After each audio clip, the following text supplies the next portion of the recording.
The journey of building my YouTube automation channel began with an essential foundational step: choosing the right niche, obviously. Now, the importance of this decision can't be understated, so this is the top 5 things that you need to consider when you're picking your niche.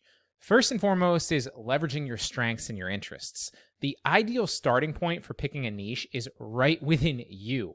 Ask yourself 2 common questions. First of all, what am I genuinely good at? And what am I truly passionate about? By tapping into your existing skills or interests, you possess a natural advantage within that niche.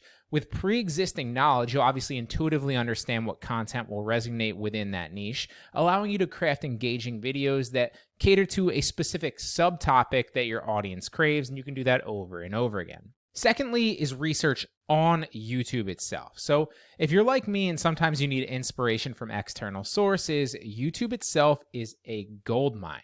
By looking at existing automation channels, you can gauge what's already successful. The trick is to simply model, of course not copy, but model, because being authentic is obviously unique and crucial. You want to be different, you don't want to be exactly the same, but you can take those similarities and then use them as a starting point of sorts to kind of get a leg up and a good jumping off. Now, the world of YouTube is vast and there's room for everybody to carve out their own niche, but it needs to have your unique touch. Third is passion and engagement. They go hand in hand. Now, early on, I realized that niches that were passion-driven and fueled by other people's passion tended to grow faster. The reason was simple: it was a lot more engagement, right? A passionate audience will not only watch your videos, but they'll also interact with them, increasing the visibility overall. Now, I always use the example of politics because the very first one that I started was in the political niche. That said, you can really take this and run with it. There's a lot of different examples. On top of that, if you choose a niche that you're passionate about as well, creating content around that becomes a joy rather than a chore, and it'll be a lot more sustainable long term.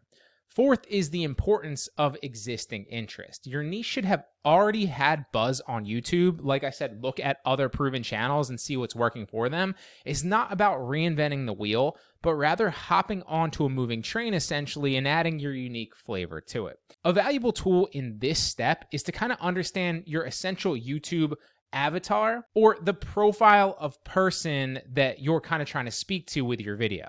By aligning your content with these type of avatars, there's a higher chance that YouTube's algorithm will be able to recommend your videos to that right audience. Fifth is striking a balance with niche width, right? It needs to be specific, but it also needs to be general enough that there's a decent amount of videos to create, right? Choosing a niche is more of an art than a science. It's about balancing specificity with like versatility and a broad enough topic like I just touched on.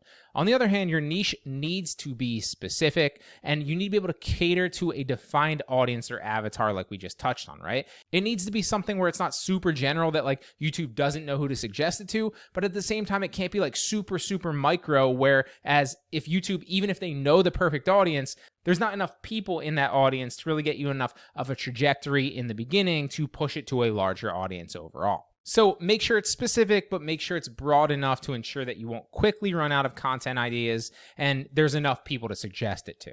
A perfect example of this is one of the ones where I initially contemplated a golf-related channel, but I soon realized that for an automation channel, showing someone swing might kind of be challenging, right? Because I would need to get in front of the camera or at least hire somebody to get in front of the camera to swing a golf club. I couldn't necessarily find videos on that.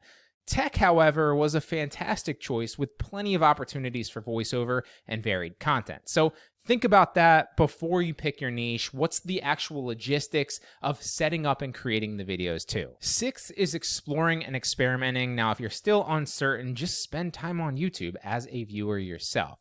Browse different topics and different subcategories while researching. Write them down, right? Now, an example of this is I noticed a surge in cryptocurrency content, especially in Bitcoin. And this is in the past, right? This isn't right now. That's a terrible niche right now. But the only reason that I noticed that was because I was spending a lot of time on YouTube as a viewer, and I happened to notice that those videos were getting suggested more and more, and a lot of the creators didn't really have that many subs to match their view count. So that's always an indicator of a good opportunity as well. Now, choosing a niche is both a personal and a strategic decision.